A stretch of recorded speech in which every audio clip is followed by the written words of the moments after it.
You have this great solution for a problem that you know so many people have. Your solution involves an app or a physical product. Now, you've been thinking about this idea for days, weeks, maybe even months, and you still think it's a good idea, but now you don't know what to do. In this video, we're going to address my 5 steps to take your invention or product idea and turn it into a business. So if you're interested, let's get to work. Hey guys, welcome back to the channel. I am Junior, and on today's video, we're gonna take a deep dive into getting your product or your app idea not only launched, but turned into a real business. And I'm going to share with you guys an extra bonus tip that I assure you no one has ever told you before.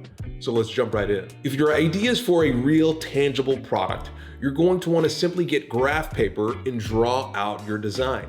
You want to focus on textures, materials, and who your ideal client is and how they're going to use your real product. Now, if your idea or invention is app-based, you're going to want to use images of other successful apps to help you design the flow and interface for your app that can solve their problem. Now, if you're not an engineer or a developer, and this is your first time doing this, you're still going to want to give it a good shot in writing out some of the details and the more technical components of your app or your product. Now, you may be way off base, but what this is going to do is if you hire an engineer or developer in the future, it's going to give them a great starting point into not only what your product looks like, but what some of the basic functionality is going to be. And the last step of the documentation phase is literally words.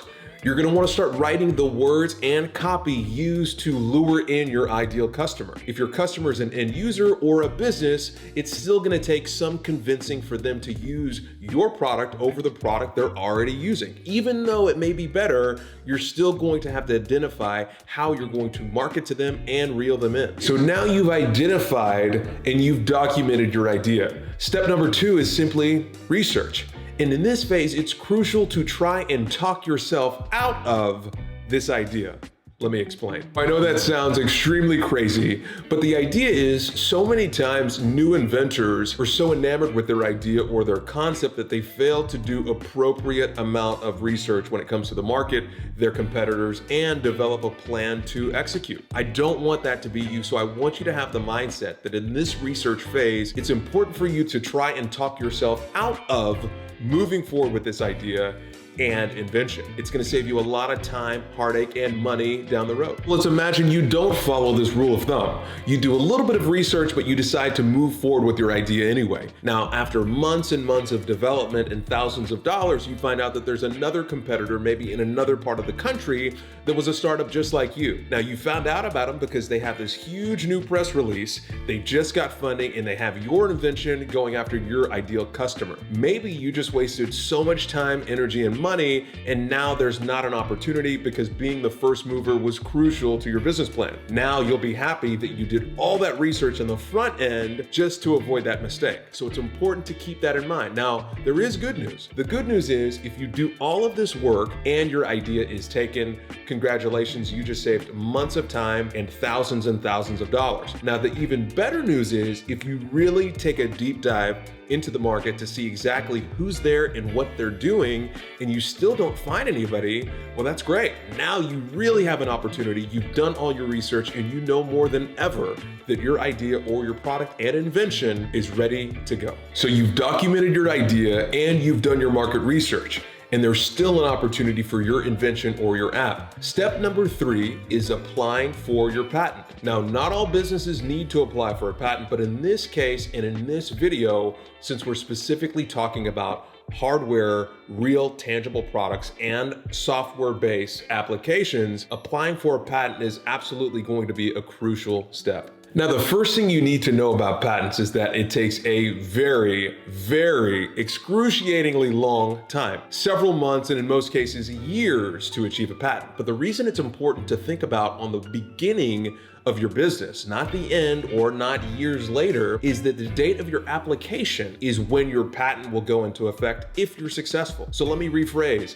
If you apply for a patent in 2020, but you really don't launch your business publicly until 2022, if you're successful with achieving that patent it will backdate all the way back to your application date. So applying for a patent in the beginning of your business phase is way more important than doing it once your business is up and running several years later. Now that's important, especially if you're in the app game or you're in the technology game. If you see an opportunity for a new technology trend or a new application type that you think has some momentum and can be big in the future, believe me, you won't be the only one. But if you have a patent, not only does it help protect the business, but it helps make you look like the leader when it comes to raising capital that's going to help you grow your business down the road. Your steps 1 and 2 are really going to come into play here. Since you've documented your concept and you've done plenty of market research, it's going to be crucial when you give all that information over to your patent attorney.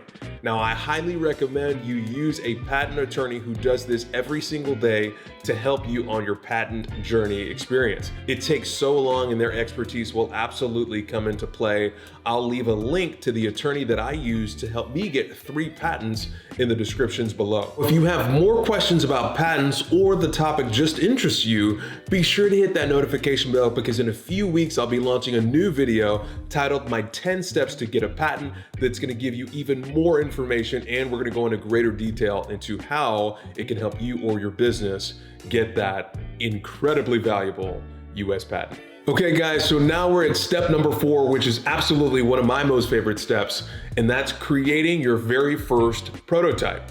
Now, I would encourage you guys, a quick sub tip here is to do this phase without outside investment. It's going to give you way more leverage down the road, but doing a prototype is going to be key, whether it's an app or an actual tangible product, to move your business forward for a multitude of reasons. Now, in this prototype phase, speed is the #1 mindset to have. Too many times I see new inventors focus on making their ideas perfect and making their prototypes almost market ready. I would highly disagree with that strategy. In this phase, you really want to go as fast as you possibly can, and I would recommend using local engineers and local developers to help you create 3D models of scale versions of your product, or use wireframes and very budget-friendly, low-budget animations to show you what your app invention could look like. Another tip when creating your prototype is to take the outside-in approach. And what I mean by that is focus on the outside or the general idea of your product. You want to sketch out the size, the shape, the texture, and materials used, and then work your way into the electronics, the gears, and then the associating app. If you're building out an app, you want to focus on the main ideas for each page and how your app is going to flow from one part to another, and then you work out all the algorithms and details of your application. Now that you've completed steps 1 through 4, it brings you to step 5, which is starting to sell your product. I know that may sound a little crazy to you guys because all we have is some documentation, we have some research, we maybe have a patent application, and now we have a rough, super rough prototype. How are we going to start selling and marketing this idea? I'll show you exactly how to do it and why it's so important in this phase. One of the main reasons it's so important to start selling your product in this phase is because it forces you and your team to start creating valuable assets like videos, promotional materials, and copy that's going to help you move your idea forward. You have to get feedback at this phase, and it needs to be paid feedback. When you ask friends, when you ask family, everybody's going to say your idea is great. Everyone's going to try to support you, but nothing really moves an idea down the road like clients and sales. Get there quickly. Another reason selling your product is so important is if you can get pre-sales on your product, it's going to be very welcomed revenue because you're going to need that capital to start working on those fine inner working details that we didn't do in the previous phase. And then the other thing it's going to do, it's going to attract real dollars. When an investor can see a thought through idea that's been executed on to that point, and now it's just the final details that need some working, you're way more likely to get investment dollars when they see your marketing materials, when they see your videos and your company presentations. Now, another incredible thing that this step does is it gives you and your team real, tangible deadlines. Now that you've created marketing materials and assets and maybe landed a potential customer or two, now they're expecting your product on a given date, and nothing forces action like a deadline. You'll now use this deadline to help you when it comes to raising capital, moving forward with manufacturing, and working backwards on your logistical product delivery schedule. Now, this is one of the steps that I see so many inventors and startups make huge mistakes.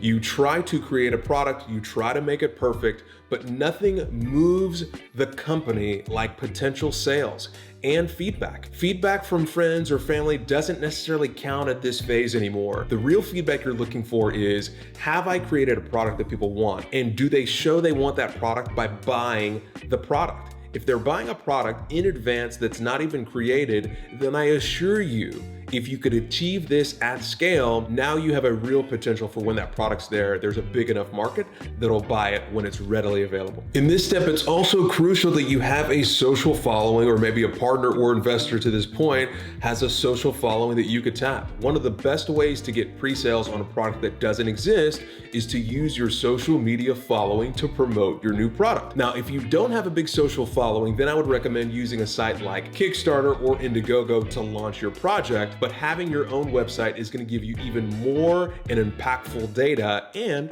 less fees. But ultimately, starting to sell your product is number 5 for a reason. It's the most important step, and it's crucial for you to move your business forward and raise crucial investments. And that takes me to the bonus tip that I mentioned earlier in this video. Now, the bonus tip to raising capital, guys, is doing steps 1 through 5 without outside capital. Let me repeat. The bonus tip that no one will ever tell you is doing steps 1 through 5 on your own without raising any outside capital. No capital from friends, no capital from family, no capital from other investors. That's the secret tip to raising the real bucks down the road. 1 through 5, your own money, your own time, your own execution is the secret to raising millions and millions of dollars down the road. I'll have more content and I'll have more videos on that at a later time. So guys, let's recap our 5 steps to getting your invention or idea and turning it into a real business. Number 1 is document your idea. Number 2 is do plenty of market research. Number 3 is apply for a patent if needed. It's gonna come in handy. Step number 4 is creating a prototype. And finally, step number 5 is starting to sell your product. And our bonus tip is do steps 1 through 5 without outside investment. I assure you guys, your brand new idea, your brand new invention has a great start. So if you have an idea for an invention that you really think has the legs and the potential to be huge, I hope you found some value watching this video and could go ahead and give it a like. But more importantly, I want you to understand that these steps are actually proven. I've used these very steps to not only get an app built, not only get product manufactured, not only raise millions of dollars, but also get 3 fully issued utility patents along the way. So I know these steps and methods are absolutely proven. Now, if you have some questions, go ahead and leave them in the comment section below, and I'll do my best to get to your questions and maybe even make a video that helps you and your business on its journey specifically. Now, like always, guys, I post to this channel every single week, so don't forget to subscribe and hit that notification bell. And more importantly, guys, as you guys always know, if you give advice, charge a price. And what that means is you have knowledge and you have experience. Let's put a value on it, okay? Until next time, guys, peace.